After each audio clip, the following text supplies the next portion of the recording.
Hey, bien le bonjour à tous et à toutes les amis. Vous êtes comme d'habitude dans Un Monde Fan, hein, l'émission du mois de mai qui va notamment être marqué par les Imaginales, mais on vous en reparlera après coup. Là pour l'instant, eh bien c'est une interview qui va nous occuper, comme c'est le Ouais. cas depuis quelque temps maintenant, et c'est une formule qui marche, toujours avec la bonne caméra qui va bien et qui fait ressortir lumières et couleurs, n'est-ce pas? On est Euh, terrible. et du coup, eh bien, on vous en a parlé un petit peu, on vous l'a teasé le mois dernier. Eh bien, c'est Lou Jan qui va être avec nous. Et on va donc, tout comme nous l'avons fait pour le modèle de Licam et Catherine Dufour précédemment, nous allons donc lui poser des questions dans le cadre de la chouette librairie aux merveilles, 5 rue Bayard à Grenoble. Restez avec nous. Eh ben, bonjour Lou Jan Bonjour. et bienvenue aux merveilles. C'est pas la première fois que tu viens, je crois. Non, c'est la deuxième fois en dédicace et puis plein de fois en lectrice. Oui, voilà, parce qu'en plus, tu es du coin, si je ne Oui, dis pas absolument. Je suis née à de Grenoble, j'ai bêtises, fait oui. des pérégrinations de par le monde et je suis revenue à Grenoble. Oui, et sur cette lancée, est-ce que tu peux nous en dire un petit peu plus sur toi, s'il te plaît? Alors, donc je m'appelle Lou Jeanne. Mon nom de plume, c'est Louise et Jeanne, c'est le prénom de mes grands-mères, donc que j'ai bien connues, qui sont mortes à 100 ans. Et c'était un hommage que je voulais leur rendre en prenant le prénom de l'une pour faire mon prénom et le prénom de l'autre pour faire mon nom de famille. J'ai publié 3 romans aux éditions J'ai lu, Critique et Rivière Blanche. Et avant de publier ces 3 romans, j'ai galéré à être édité pendant à peu près 25 ans. Voilà. Tu as les trois romans en question derrière toi, Oui, si tu veux, tu alors peux les montrer. Bah, t'as eh au ben, moins le dernier là qui. le dernier, voilà, Un corps Ouais, d'avance. Donc voilà. voilà, ça traite de l'immortalité du corps. Le deuxième roman, c'est La machine à aimer, donc qui est Ouais, en grand voilà. format et en poche, qui traite de l'amour. Et mon premier roman, Saltan, qui est aux éditions Rivière Blanche, Mhm. donc éditeur de cœur, parce que c'est le premier qui m'a fait confiance, et qui traite du thème du temps. Donc le temps, l'amour et le corps sont les ressources clés pour moi, pour être heureux, parce qu'il faut avoir le temps de vivre, aimer et être en bonne santé. Donc c'est les ressources clés, et j'ai fait ce triptyque pour traiter de ça. Voilà, mais c'est 3 romans qui se lisent dans un ordre différent, comme vous voulez, mais qui évidemment ont des points communs puisque c'est la même personne qui les a écrits. Voilà. On notera chez Critique le travail d'Aurélien Polis qui est toujours incroyable sur les couvertures. Je Ouais, tiens à le souligner parce que j'adore son boulot. ouais, des couvertures Voilà, magnifiques Ouais, elles qui sont reflètent, magnifiques. voilà. surtout ça reflète exactement le contenu du roman, et ça c'est assez rare. Donc Mm. c'est à la fois beau Très sur le chouette. fond et sur la forme. Merci beaucoup. Alors, question rituelle que les auditeurs spectateurs connaissent bien, et donc tu vas y avoir droit à toi aussi. Quels sont les titres qui t'ont donné le goût de l'imaginaire slash de la SF? Ah alors, le titre qui m'a donné le goût de la SF, c'est Yoko Tsuno.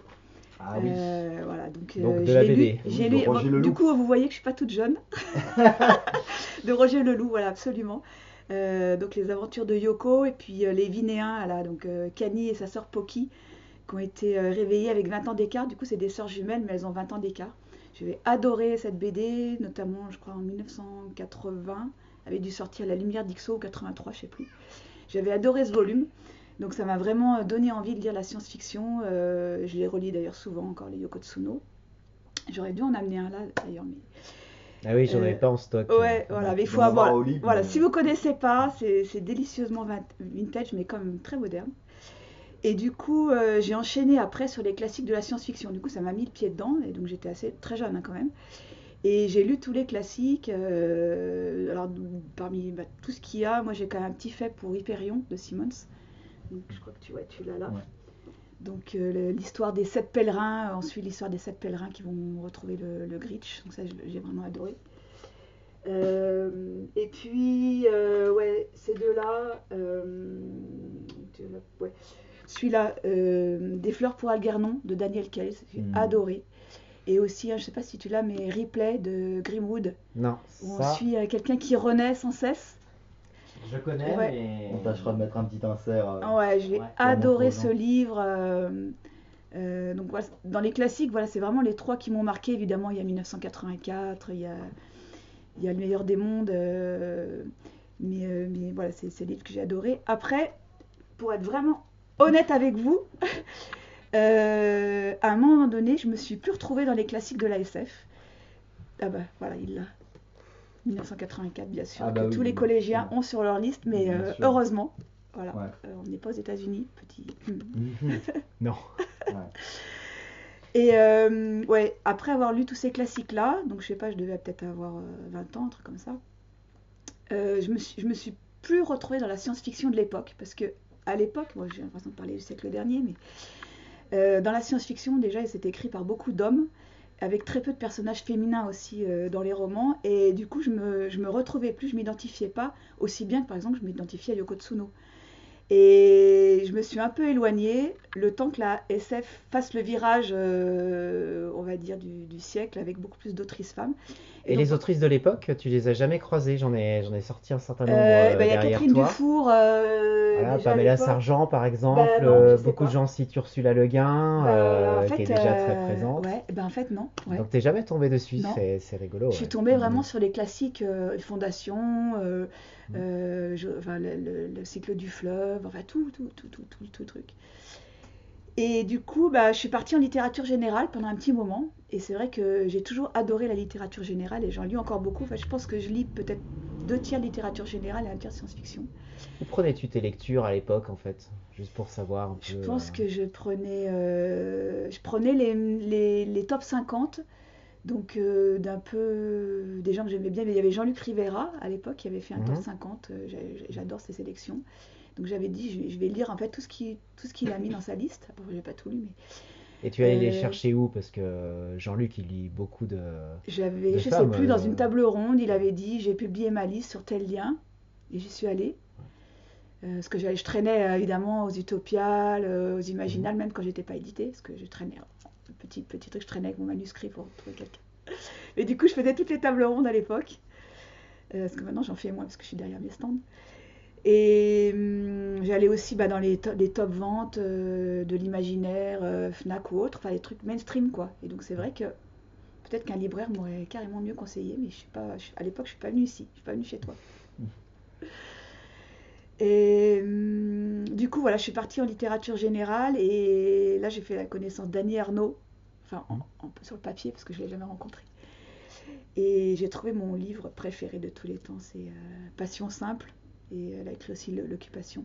Donc voilà, une plume incroyable, une plume assez ramassée, comme j'écris moi, Mhm. pareil. J'ai adoré, la voir. Elle a été prix Nobel en 2022. Oui, c'est une belle filiation. Voilà. Et je me Voilà. revendique un peu de Dany Ernaud. Voilà, toute modestie, évidemment, je suis un grain de poussière comparé à elle. Et après, il se trouve que, bah, à partir des années 2000, il y a eu plein d'autrices et plein de personnages féminins. Donc là, du coup, c'est devenu, bah, voilà, en fait, la société a changé, et donc là, l'imaginaire a changé, parce que l'imaginaire n'était pas plus ou moins patriarcal que la société, c'était juste pareil en fait, c'était Non, et en fait, juste c'est que t'as un pas reflet. croisé Les les bonnes. autrices, parce que Ouais, celles ouais, que ouais. j'ai sorties, là, elles sont, t'en as des années 50, 60, 70. Après, la mise en avant était peut-être pas Ah, aussi importante, puisque là, actuellement, il y a une vague de réédition, par exemple, Johanna Ross, ouais, ouais, voilà, c'est un classique. Il y a Octavia Butler, qui est absolument. beaucoup réédité là par le Diable Vauvert, qui existait déjà, en fait, les éditions. Moi, je les trouvais à l'époque, donc... Mais du coup, c'est plus Annie Ernaux quelque part Mais oui. qui m'a inspiré quoi. Et voilà, ouais, t'as raison, c'était une rencontre manquée. Mais je me suis bien Mhm. rattrapée parce que voilà, depuis ouais, 2000, 2005, Mhm. là vraiment je pense qu'on a tourné la page, c'est le cas de le dire. Oui, Et on a vraiment des superbes autrices, des super livres. Alors moi j'ai adoré Connie Willis. ouais. Peut-être tu l'as mis Je là, te l'ai sorti, le Blackout. Ouais. Blackout. Mhm. Donc bon, c'est pas une française, mais J'ai pas j'ai le grand vraiment livre, hein. adoré. J'ai Souvent adoré cité. c'est des histoires de parce que bon, on apprend des trucs en fait. Donc c'est l'histoire d'historiens qui ont le droit de retourner dans le passé pour étudier leur sujet en y étant. Et donc on suit le Blitz à Londres. J'ai vraiment adoré, c'est tellement, on s'y croirait. Puis moi, c'est vraiment un fantasme que j'ai de retourner dans le passé, vivre des scènes, mais sans pouvoir les changer parce que sinon il y a des paradoxes temporels, ça devient compliqué. Mais j'aimerais bien qu'on puisse faire du tourisme temporel, pas que du tourisme Tourisme spatial, historique. tourisme historique, où on n'aurait pas Mhm. le droit de changer les choses juste en observateur. Ouais, tu ferais la Mhm. voyageuse imprudente, Ah ouais, attention, hein. c'est ça, Mhm. c'est ça. Et puis j'ai adoré aussi, tu l'as pas mis, Estelle Faye, ouais, notamment Un éclat de Je givre. pense que Ouais, tu dois en avoir des stèles. ouais, dans la C'est SF. que j'ai un rayon avec ces livres. Voilà, mais Un éclat de givre, voilà, c'est une SF Mm. plus intimiste que j'aime beaucoup. Ah ben tu l'as? Oui. Mm. Ouais. Voilà, celui-là, Ouais, il ça. est. Bonjour. J'adore, il y a une grande délicatesse. Bonjour. Bonjour. Bonjour. La librairie vit sa vie en arrière-plan. Oui, c'est le but, hein. C'est le but aussi. Donc une écriture vraiment très sensible, j'ai adoré. Et puis aussi, moi, j'aime bien les blockbusters, donc j'ai bien aimé Hunger Games de Suzanne Collins, des choses comme ça. Voilà, donc pour la SF. Alors, tu nous parlais de tes sources d'inspiration. Je crois qu'il y a une autrice qui est derrière, là, que tu m'as citée en préparation de cette interview, c'est River Solomon. Ouais, tout à fait. Ouais, est-ce que tu peux nous en dire plus Alors, en fait, River Solomon, je l'ai croisée, j'ai parlé avec elle au festival Sirène l'année dernière, donc j'ai eu la chance en fait, de la voir vraiment, même de faire un selfie avec nous. J'étais trop contente. C'est mon petit côté, j'ai un petit côté paillette et vidinette. Hein. Bah, c'est bien, t'es dans une C'était- chaîne qui s'appelle Un moment de fan, donc Ouais, voilà, c'est ouais, voilà, parfait. exactement. Parfait. Donc, ouais, je pense que je suis plus fan de tous les autres que de moi-même, heureusement. Et ouais, et donc j'ai lu de River Solomon L'incivilité des fantômes et Alors, j'ai aussi pas Abyss, Abyss, malheureusement. ouais, et aussi Abyss, les deux. Et voilà, moi j'ai adoré déjà ce côté un peu féministe avec une fluidité en fait dans le genre, voilà, dans les thématiques, voilà, dans plein de choses. C'est pas noir ou blanc, il y a beaucoup de nuances de gris et j'ai beaucoup aimé, m'a beaucoup inspiré. Dans Abyss, c'est une écriture très sensible. Moi j'essaye de faire de la SF un peu intimiste. Et donc c'est voilà, Annie Ernaux, elle m'a inspirée plus dans le style et on va dire la thématique de l'amour, parce que même si mes romans ont des thématiques différentes, l'amour est toujours en fond. Et River Solomon, c'est plus la sensibilité dans l'écriture, la poésie de l'écriture. Après, pour être vraiment honnête, mes grandes inspirations, c'est la philosophie. Donc c'est Platon, les Grecs, Merleau-Ponty, tout ça, sachant que je n'ai jamais lu vraiment leurs livres. J'ai lu surtout les résumés de leurs livres ou les fiches, en fait, les fiches scolaires de leurs livres, parce qu'en fait, Kant, par exemple, c'est Analytique du beau, j'ai essayé de le lire, mais c'est quand même vraiment ardu, ça prend trop de temps. Mais par contre, C'est pas évident. c'est Ouais. pas évident, voilà. Donc j'ai surtout lu en fait les résumés qu'on peut faire pour la grecque ou voilà ou les profs ou autres. Mais c'est des inspirations en fait très fortes pour moi la philosophie parce que dans mes livres, je vais toujours mettre l'exploration d'un thème philosophique. Donc par exemple dans La machine à aimer, je le reprends. Chacun des personnages incarne une nuance philosophique. Donc par exemple, Kéron, ça va être Eros, l'amour de Platon, l'amour-passion, le manque.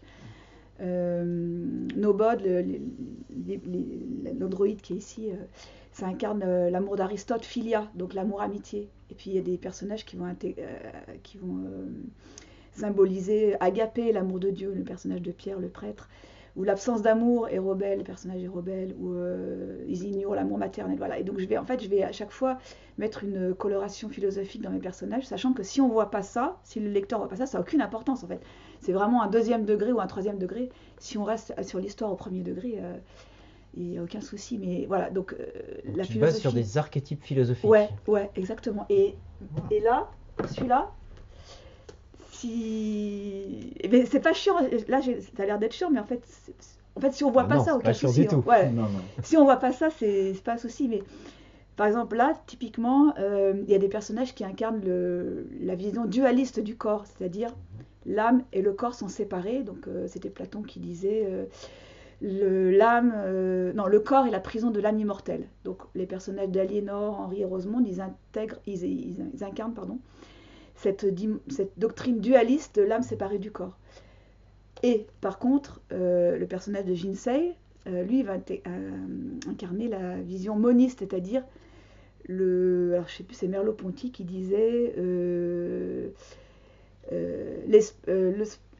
l'esprit et le corps ne sont pas séparés, mais l'esprit fait le corps à travers lui, quelque chose comme ça. Bon, c'est peut-être pas ça la citation, mais en gros, ça incarne le fait que l'âme et le corps sont un, unique, et qu'on n'est pas séparés, et qu'on vit, on a un esprit à travers le corps. Et le personnage de Léane, c'est la vision matérialiste de Hobbes. Oui, donc c'est l'idée de dire qu'en fait, l'âme n'est qu'un produit de nos hormones, de notre cerveau, qu'on est une machine super sophistiquée, mais qu'il n'y a rien derrière, il n'y a pas de... Voilà. Donc, C'est la machine organique. la machine organique, ouais. Donc bon, je ne suis pas une grande philosophe, mais en tout cas, je m'inspire de ça pour donner une coloration philosophique à mes personnages, en plus de la coloration habituelle de un tel, je sais pas, gentil, méchant, ou sensible, égoïste, altruiste. Alors, Lujan, tes romans, si on veut les catégoriser, si tant est qu'il faille catégoriser les romans de SF, on va dire qu'ils sont plutôt de l'anticipation, donc avec une dimension philosophique sur les personnages dont tu as parlé. Est-ce qu'il y a des sous-genres de l'imaginaire que tu aimes particulièrement, outre ce que tu aimes écrire? Justement, il y a l'anticipation. Ouais. Moi, je suis pas trop hard SF parce que souvent, je trouve que l'environnement prend le pas sur les personnages et donc on perd l'intérêt narratif ou on perd la sensibilité. Donc, moi, je suis plus anticipation simple et assez proche. Après l'anticipation, pourquoi? Parce qu'il y a, bon, c'est souvent des bonnes histoires, mais aussi ça amène des thématiques pour réfléchir, puisque comme on sait tous, la science-fiction ne parle jamais du futur, mais la science-fiction parle du présent et nos peurs présentes. Donc en fait, on décline une peur présente dans le futur, et donc on fait je sais plus qui disait ça, on fait une bibliothèque de monde. Donc on va avoir un et si, et si, et donc je trouve que c'est hyper intéressant. Et je fais une digression, je voulais pas parler de cette interview sans mentionner justement à ce propos Étienne Quinge, Symphonie atomique, où justement oui. c'est un monde, c'est une climate fiction, on va dire. Je ne sais pas si c'est un sous-genre. Oui, ça existe. Ouais, ça existe. Où justement il nous fait vivre dans le si notre monde était après l'effondrement climatique. Voilà, donc c'est vraiment le genre de livre que j'adore, parce que ça nous fait voyager dans ce monde alternatif en disant, bah voilà, si on fait de la merde, hein, voilà ce qui va nous arriver. Voilà, et si tu sors des genres de la science-fiction, là on a beaucoup parlé de la science-fiction, ouais. tu lis les côtés fantastiques ou fantasy de l'imaginaire. Tu as parlé d'Estelle Faye, c'est quand même une grande plume ouais, alors de la fantasy. Je lis moins la fantasy. Moi je suis quand même, comme j'ai dit, littérature générale et science-fiction. Donc voilà, après je fais un peu selon mon goût, parce que la lecture c'est quand même un plaisir. Oui, bien sûr. Voilà. Et en ce moment, je suis en train de lire en parallèle, Americana de Adichie. Super bouquin de littérature générale. Et en même temps, je suis en train de lire La couleur du froid de Jean Krug, qui est super bien aussi, parce que là, on va en Antarctique pour juste 10 balles. Donc, et en plus, on ne se caille pas, on peut lire ça au coin du feu ou sur une terrasse. Voilà, ouais, non, c'est vrai que je devrais me mettre plus à la fantaisie, je sais pas, mais bon, après, voilà, moi c'est souvent un peu des coups de cœur qu'on me recommande, dans le cas de Americana, ou des collègues que je croise en festival et je craque sur leurs bouquins, comme Jean. Bah, très bien. Oui, c'est la dernière petite question du libraire. Enfin, un peu comme Colombo, il y a toujours une dernière petite question. Ça fera plaisir à notre ami Clément, oui. Cette référence. Moi, j'adore Colombo, hein. Vraiment, je suis fan. Eh oui, mais on va digresser, Je suis fan. Est-ce que tu peux me dire quelle fréquentation tu as des librairies? Est-ce que tu as une librairie où tu aimes aller, outre aux merveilles, évidemment? Est-ce que tu as une bibliothèque où tu aimes aller? Où vas-tu chercher tes lectures? Alors, donc moi, principalement, j'achète la SF sur les festivals, parce que j'ai la chance de tourner, grâce à mes publications, je tourne à peu près sur tous les festivals, Imaginal, Utopia. Alors c'est un autre genre de librairie éphémère. Voilà, donc du coup, je vais acheter tous mes titres là, et donc généralement, ils sont tous dédicacés, donc c'est absolument génial. Donc ça me fait déjà toute ma palle de l'année, parce que J'en achète, je sais pas, peut-être une trentaine, quoi. Et après, ouais, voilà. Et après, pour la littérature générale, je vais les acheter en librairie. Alors à Grenoble, on a la chance, mais on a tellement de librairies.